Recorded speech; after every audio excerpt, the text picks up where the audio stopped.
The air over Schweinfurt in August 1943 tasted like cordite and fear. Sergeant Frank Trigger. Tillman, tail gunner of a B-17 flying fortress they called the Valkyrie, squinted through his plexiglass bubble, the world outside a freezing, lethal canvas of black-crossed Luftwaffe fighters. Frank was a good gunner, trained at the sun-baked fields of Harlingen, Texas. He knew the math, lead the target, and Me-109, closing at 300 mop, his own bomber lumbering at 115 mph. The equation for a successful deflection shot demanded aiming acres ahead of the fighter's nose. Yet, mission after mission, the results were the same. Zeros claimed. "They're coming up from 6 o'clock high, Trigger," barked Lieutenant Reed, the pilot, over the intercom. Frank saw the pair of Focke-Wulf FW-190s, stubby and mean, peeling toward the formation. He tracked the lead plane, estimating his lead, a fighter's length, maybe 2, and squeezed the butterfly triggers of his twin .50 calibers. Tracer rounds arced out and vanished just behind the fighter's tail. The FW-190 flashed past, its cannons raking the bombers in the next element. "Damn it, Frank! Did you get him?" Reed's voice was tight with frustration. "Negative, Lieutenant. Close!" "Just behind him," Frank muttered, his stomach churning. He was hitting the air the German pilot had just left. The bloody box, the tight combat box formation they flew, was becoming a butcher's block, and the math wasn't saving them. The airbase at Thorpe Abbotts, England, smelled of mud and burnt oil. After the last catastrophic mission, a new man had arrived. Captain Elias Vance, a gaunt, academic-looking officer from Stateside Gunnery Command. He had a reputation for spending more time in classrooms than cockpits, and the gunners were skeptical. Vance gathered the bomber crew gunners in the briefing hut, ignoring the scowls. "Gentlemen, you are the best the Army Air Forces has. You know ballistics, trajectory, and lead," Vance began, tapping a pointer against a wall chart showing a fighter attack profile. "But you are also human, and your human instinct is killing you." He drew a line showing the correct, theoretical lead point, far out in front of the aircraft's nose. Then, with a thick chalk, he drew the common actual aiming point, dangerously close to the target. "Why do you miss? Because in the half-second of combat, your brain lies to you," Vance stated. "It knows the fighter is small. It knows the gap is vast. It tells you that if you aim that far ahead, you'll miss the entire sky." He paused for dramatic effect, letting the cold truth hang in the air. "Therefore we are going to institute the Heresy." Murmurs rippled through the room. "From now on, I want you to aim where you think the target should be, and then I want you to aim for a point behind that." Frank leaned forward, bewildered. "Aim behind the target, sir. That's guaranteed to miss." Vance smiled thinly. "Exactly, Sergeant. But behind the target is a psychological trigger. It is the conscious, violent rejection of your lying instincts. It means you must push the lead so far forward, so ridiculously far ahead, that it feels wrong. It must feel like you are aiming at the empty air that the pilot is coming from, because that is the only way to correct the ingrained instinct to underlead. You will aim at the point you know is correct, but you will convince yourself you're aiming behind it to force your body to put the lead where it must be." On the next mission, a raid on a U-boat pen in France, Frank was a nervous wreck. The moment the familiar shapes of the Luftwaffe fighters appeared, his heart hammered a frantic rhythm. A Messerschmitt Bf-110, a twin-engined heavy fighter, barreled in, its cannons flashing. Estimate lead, 4 aircraft lengths ahead. Frank's old self wanted to aim at the Messerschmitt's nose. His training screamed, 4 lengths!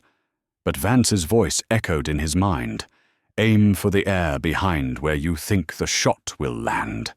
He jammed the ring sight far out, so far forward that the fast-closing fighter was barely in his peripheral vision. It felt ludicrous, like shooting at a ghost. He held his breath and squeezed. The tracers flew, a long, shimmering stream of red-hot steel, aimed at a point far ahead of the Messerschmitt's nose. Instinct recoiled. He'd missed. It was too much lead.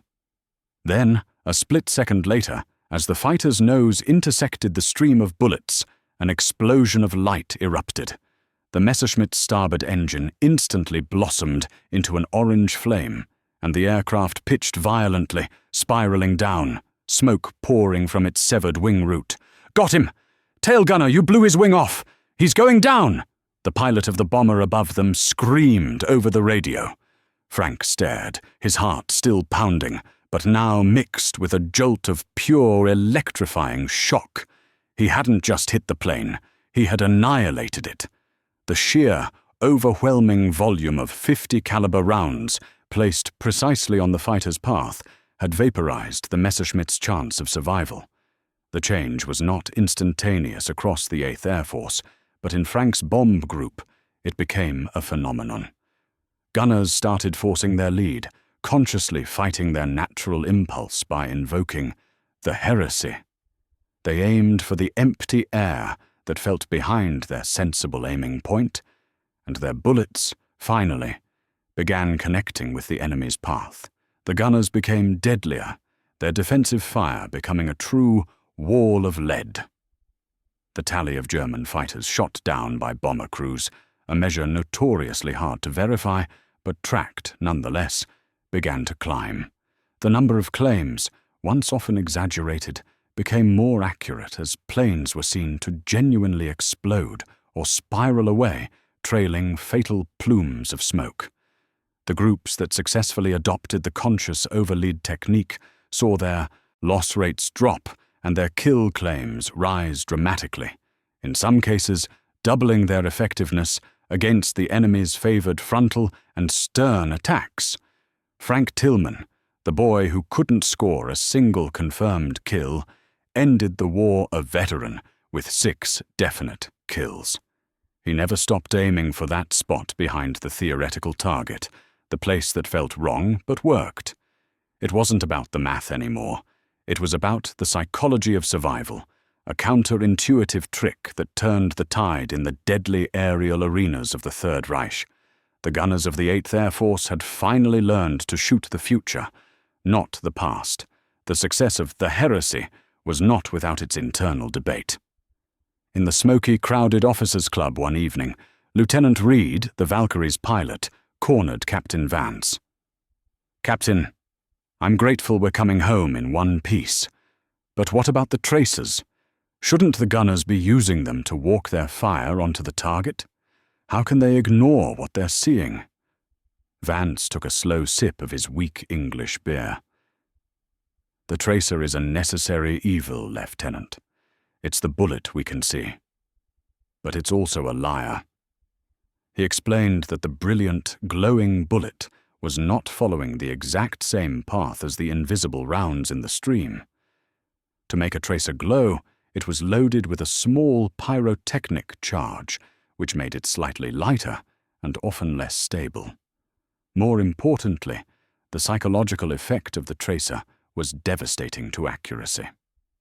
When Frank sees his tracer rounds, even the slight delay of the projectile's flight means his tracer hits the air the German plane just left, Vance elaborated. His instinct is to correct his aim backwards to try and intersect the tracer with the plane. That's the classic underlead mistake we're fighting. Vance rested his hand on the table. We tell them to aim so far forward, it feels like they're shooting behind the plane they see. When they do this, they will see their tracers streak behind the target. And that's the proof they are doing it right. They are seeing the tracer pass behind the plane, which means the denser, non-glowing rounds that came from the barrel milliseconds earlier are meeting the fighter head-on. The deception of the tracer becomes the confirmation of the correct lead. "So the good shot looks like a miss," Reed murmured, nodding slowly. "Precisely," Vance said, raising his glass. "We've taught them to trust the system, not their eyes." Frank's fame grew, not from swagger, but from quiet, lethal efficiency. He didn't waste rounds. When he fired, the result was usually catastrophic, but the sheer mental effort of constantly overriding instinct was exhausting. On a midwinter run over Castle, a flight of Luftwaffe jets, the new, terrifying Me-262s flashed into view.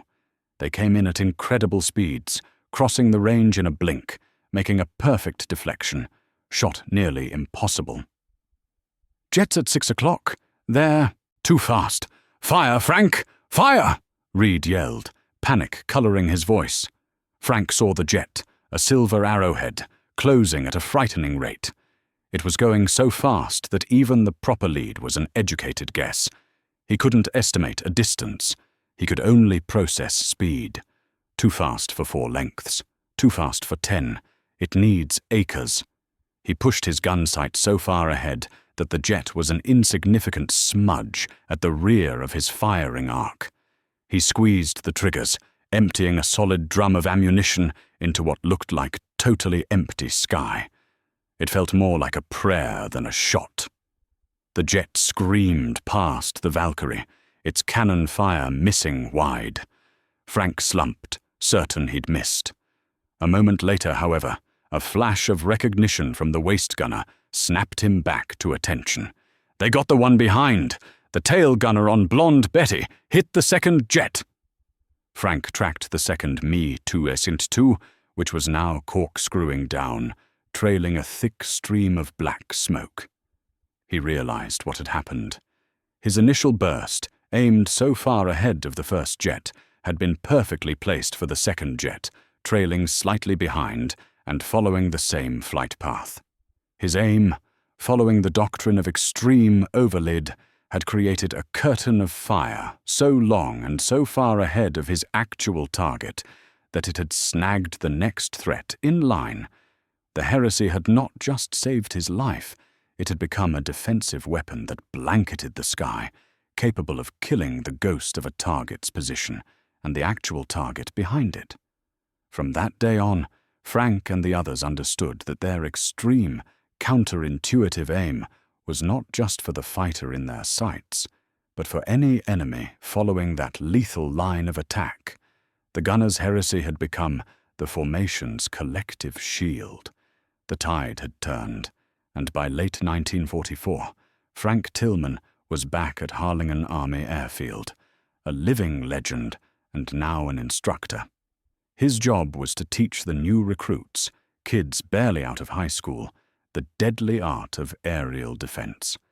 He stood in the massive, curved classroom in front of a Waller trainer, a huge semicircular screen that projected realistic attack footage from German gun camera films.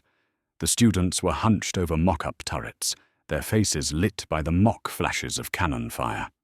"Forget your instinct!" Frank roared, the words echoing the freezing skies of his past. "Every part of your brain will scream at you to aim at the Messerschmitt. Every part of your eyes will tell you the tracer is missing behind the tail. That feeling is the sound of you surviving."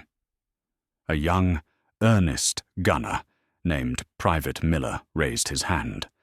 "Sergeant Tillman, sir. The manual says to aim 2 to 3 rings of lead on the sight. But what you're describing, it feels like we're aiming at the ground crew back at the fighter's base." Frank smiled grimly. He understood the confusion. The difference between the textbook solution and the combat reality of underleading was the core of his lesson. The manual assumes perfection, Private. It assumes no panic, no cold, no fear, Frank explained. In combat, your adrenaline tightens your movement, it slows your tracking, and it makes you correct your aim too late and too little. You'll naturally take those 2 or 3 rings of lead, and, at the moment of firing, you'll subconsciously move the sight back toward the plane's center mass. Your rounds go behind. He stepped up to the projector controls and froze the image of a fighter closing in. So, you aim at the 2 or 3 rings, and then you consciously, forcefully, push the sight past it. You aim for the empty air beyond. It feels like you are making a deliberate error, aiming behind the actual target's silhouette. But that forced overlead is the only way to counteract the human flaw of underlead. When your 2 rings worth of invisible rounds hit the target, your tracers, which left the barrel just before them, will appear to pass behind the target, Frank stressed. Your target is destroyed, and your mind is trained. The sight of the tracers missing is your proof of a hit. By the spring of 1945, the skies over Germany were quieter. The massive formations of the 8th Air Force, now escorted by long-range P-51 Mustangs, had smashed the Luftwaffe. But the success hadn't just come from the fighters. It had been built on the lethal self-defense of the bombers. Frank stood on the flight line as a battered B-17, the Valkyrie, made its final landing after the surrender. He walked out to the tail to greet the new gunner, a fresh-faced private who looked at Frank with awe. "Good job, son. Your numbers look good," Frank said, resting his hand on the cold metal of the twin 50s. The private beamed. "Thank you, Sergeant. The instruction was clear. We just remembered the Heresy." "And what is the Heresy?" Frank asked, testing him. The private recited the doctrine perfectly. Never trust your first instinct on deflection. Aim at the furthest point of lead, then push the sight past it until you feel like you've completely missed the plane. If the tracer goes behind the tail, the solid round hits the engine. We're aiming to shoot down the ghost of the fighter, not the fighter itself. Frank nodded, satisfied. He understood then that the aim behind the target trick was far more than a simple aiming correction. It was a profound lesson in combat psychology, the recognition that under extreme stress, human instinct is often a fatal liability, and that overcoming it requires a deliberate, counterintuitive act of will. The US gunners didn't just double their kills, they had changed the way their enemy approached a bomber. No longer could a fighter confidently make a pass, knowing the gunners would naturally underlead. The wall of lead they faced now had a deadly, unpredictable depth, transforming the heavy bomber from a vulnerable target into a porcupine of destructive fire. Frank knew this mental trick, born of desperation and academic rigor, would save countless lives in the skies for generations to come.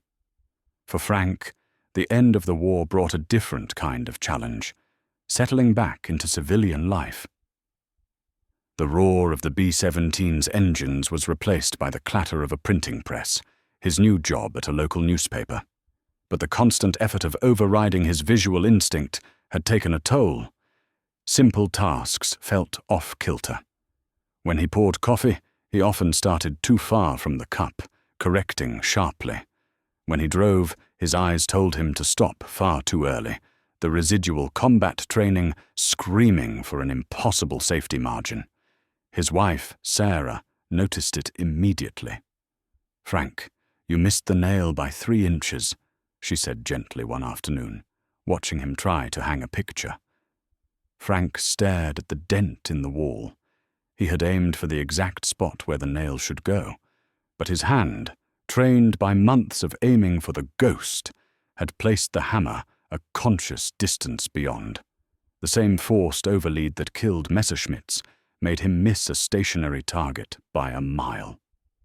"It's the lead, Sarah," he sighed, dropping the hammer. "I'm always shooting for where things will be, not where they are. My eyes see the target, but my brain adds a deflection factor for a plane moving at 300 miles per hour." Captain Vance, now a professor of psychology at a Midwestern university, visited Frank months later. He was tracking the long-term psychological effects of the Heresy on his gunners. The training was extreme, Frank, because the situation was extreme, Vance said, leaning back in Frank's armchair. We were reprogramming your most basic visual motor coordination under fear of death. You had to internalize a truth that violated everything your eyes told you. I can't turn it off, Frank admitted. It's like I have to fight 2 years of combat training just to butter a slice of bread. Vance nodded. It will fade, but it proves the depth of the change. You are living proof that we successfully weaponized a psychological flaw, the human tendency to underlead, by replacing it with a mandated, conscious overcorrection. That mental adjustment, that leap of faith to aim for empty sky, is what saved the 8th Air Force. Years later, Frank was invited to a reunion of the bomber crews. The Valkyrie, painstakingly restored, was the centerpiece. He walked through the fuselage, past the waist positions, and finally he squeezed back into the cramped, cold tail gunner position. The air smelled faintly of aged lubricant and history. He settled into the seat and put his eyes to the sight. The twin 50s felt like old friends. Through the clear plexiglass, he saw the airfield, the control tower, and the slow, meandering flight of a small, modern civilian aircraft passing overhead. He tracked the small plane with the gun sight, an involuntary action. His mind immediately calculated the theoretical lead. The plane was slow, its speed negligible compared to a Fokker-Wulf. Yet his hand began to push the sight far, far ahead of the target, automatically performing the Heresy. The plane was in the center of his view, but the sight was aimed at the distant horizon. He didn't fire, he just held the position. In that moment of perfect stillness, Frank felt the decades of distance collapse. He wasn't a middle-aged printer. He was Trigger Tillman, master of the impossible shot. He understood then that the trick of aiming behind the target wasn't just about deflection. It was about trusting invisible math over visible reality. It was about moving the crosshairs to where the enemy must be, not where he was. Frank released the controls and climbed out of the tail. He felt a profound sense of closure. The war had forced him to see the world differently, to aim for the future, not the present. His vision might be forever warped by the physics of high-speed deflection shooting, but that war-forged ability to consciously disregard instinct was the reason he was standing there today. It was the legacy of the gunners who learned to aim for the emptiness and, by doing so, filled the sky with fatal rounds, turning the tides of a devastating aerial war. Years passed.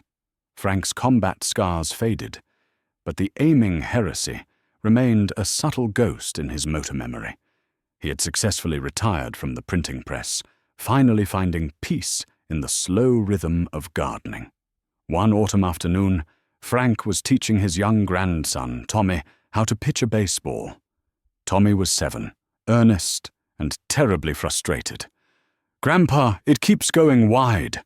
I'm aiming right at your glove," Tommy cried, kicking the dust. Frank knelt beside him, picking up the small ball. He looked at the glove, then back at his grandson's face. He saw the same honest, doomed instinct that had cost so many young gunners their lives. Tommy was aiming at the target, but the slight side spin he was putting on the ball, combined with the wind and his small, unrefined strength, caused his throw to consistently drift behind his intended mark. Frank knew the science of a curve ball, but he remembered Vance's lesson on the psychology of error. "Look, Tommy," Frank said, taking the ball. "Where do you want it to go?" "Right in the glove." "Good. Now, I want you to pretend that glove is actually 2 feet behind where it is. I want you to aim your whole body for the empty space behind my head." Tommy's brow furrowed in confusion. "But then I'll miss your glove completely." "Trust me," Frank said, a gentle, familiar command in his voice. Aim for the miss. Tommy hesitated, then reluctantly adjusted his stance, fixating on a point in the empty air behind Frank's head. He threw the ball. The ball sailed from his hand, starting its arc well to the right, just as Frank intended. But as it curved, propelled by the subtle spin, it sliced perfectly back across the plate and smacked solidly into the leather of Frank's glove. Thwack! Tommy gasped, his eyes wide with astonishment. I hit it, but I was aiming at the wrong spot. Frank smiled, the soft, knowing smile of a man who had stared down a Messerschmitt. He held up the baseball, the white sphere a symbol of simple physics and complex psychology. You weren't aiming for the wrong spot, son. You were aiming at the true aim, Frank said, his gaze distant for a moment. You aimed to counteract your natural mistake. You learned that sometimes, to hit your mark, you have to aim for a place that feels wrong, a place that your mind tells you is behind the target. Frank realized then that the heresy, the deadly, counterintuitive combat trick, was simply an acknowledgement of human nature. It was the principle that you must always account for your own failings first. The gunners who aimed for the empty sky, who consciously pushed their lead so far forward, it felt like they were aiming at the past, had merely found the formula for perfection in imperfection. He had finally internalized the lesson. The greatest barrier to hitting the target is not the target's movement, but your own mind's reluctance to fully commit to the lead. Frank stood up, the old aches of his cramped tail turret long gone, replaced by the warmth of the autumn sun. The war was over, the pilots were gone, and the bombers were grounded. But the true aim, the commitment to the uncomfortable, necessary truth, was still alive, passed down in the quiet wisdom of a grandfather's simple lesson.